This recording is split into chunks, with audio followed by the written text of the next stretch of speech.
Базар баасынын өсүшү бир гана алуучуларда эмес, сатуучуларда дагы кыйын кырдаалды, көйгөйдү жаратты. Биз бүгүн базарга келип, алуучулардын жана сатуучулардын көйгөйлөрүн угуп, алардын пикирин угуп көрдүк. Алдыдагы видеодон биз толугу менен көрсөтүп айтып беребиз.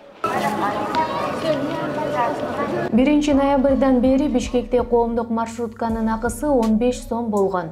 Бензин кымбаттаганына байланыштуу аймактар аралык таксилер да жол киренин баасын көтөрүштү. Базар баасы өстү. Азык-түлүк, курулуш каражаттары, кийим кеченин баасы жапырт кымбаттаганы карапайым калкка кыйынчылык алып келди. Баары кымбаттаганы менен эмгек акылар көтөрүлбөй жатат. Киреше булактарынын өспөй жатканы бүгүнкү күндүн көйгөйү. Базардагы кымбатчылык элдин капчыгына канчалык таасир этип жатканын сурамжылап көрдүк. Бүт кымбат экен продукттун баары. Кымбаттатпай анан айла жок алабыз да. Аябай эле кымбат, бизге кыйынчылык эле болуп атат. Мисалы, былтыркы 1 литр майлар 190 сом болсо, азыр болсо 150 сом, 160, 170 сомго чейин чыгып кетет да. Ал биздин алган айлыгыбызга не позволяет, мындай айтканда, бизге туура эмес болуп атат да. Чөнтөгүбүз жукка, бирок продуктубуз кымбат болуп атат, чынын айтканда, баары кымбат. Күндөн күнгө базардагы өсүмдүк майы, эт, картошка, ун жана башка азык-түлүктөрдүн баасы көтөрүлүп жатат. Айлыктар болсо ошол калыбында. Бул боюнча шаар тургундары өз оюн билдиришти. Бегайым Кабылдаева пенсионер. Ал базарга келип 1000 сомго соода кылды. Ошондо да азык-түлүктү ченеп, аздан өлчөп алып кетүүгө мажбур. Өзү айткандай, 4000 сом пенсия алса, аны бир айга кантип жеткирүүгө болот. 4000 пенсия эмнеге жетет? Эчтекеге жетпейт.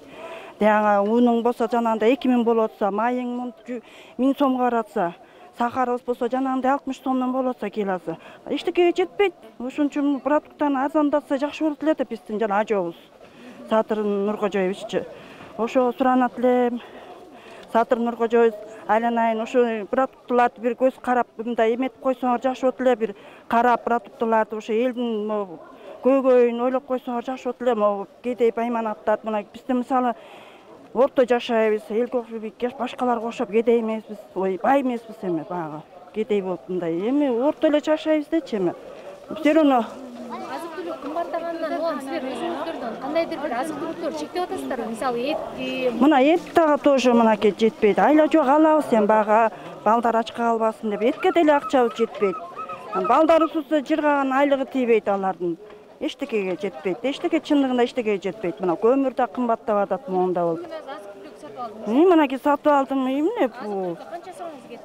Мына 1000 сомго кетти. Бир болбогон кичи продукт дагы 1000 сом эле кетти. Көйгөйүбүз ошо түшүнүп койсо, ошону карап койсо, ошо чоңдорубуз кичине ана мынакей шайлоо да келатат. Ошо шайлоодан кийин ушунун баарын ошо жана депутаттар көз салып, ушул продукттарга баарына тең көз салсын. Ошондо шайлайбыз. Эчтеке эметпесе эмнеге шайлайбыз биз? Ошо биздин көйгөйүбүздү метсе түшүнсө экен деп шайлайбыз дейт турабы ошо депутаттар. Ошо депутаттар да ойлосун ушуну. Сатуучулар үчүн деле баанын көтөрүлгөнү кыйынчылыкты жаратып жатат. Сатуучулар бул боюнча эмне дейт деп 10 жылдан бери Ош базарда соода тармагында эмгектенип келген Тазагүл айымды жана башка соодагерлерди кепке тартып көрдүк. Көп эле жылдан бери иштейбиз. Мисалы, товарды мурда мисалы 10 миңге мурда толтур эле товар алсаң, азыр 10 миңге эчтеке келбейт да. Ошо.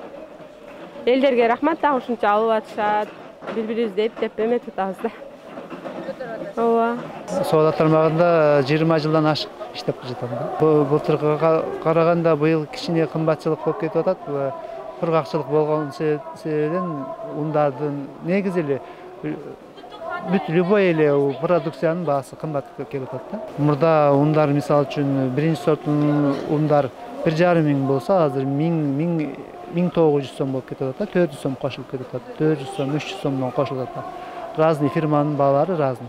Өсүмдүк майында сахар, кадимки өзүбүздөн чыккан сахарлар деле кымбат болуп атат да. Мурда 40 сомдон сатылган болсо, азыр 65-70ден болуп атат. Жаратып атат, биз деле саталбай кыйналып атабыз.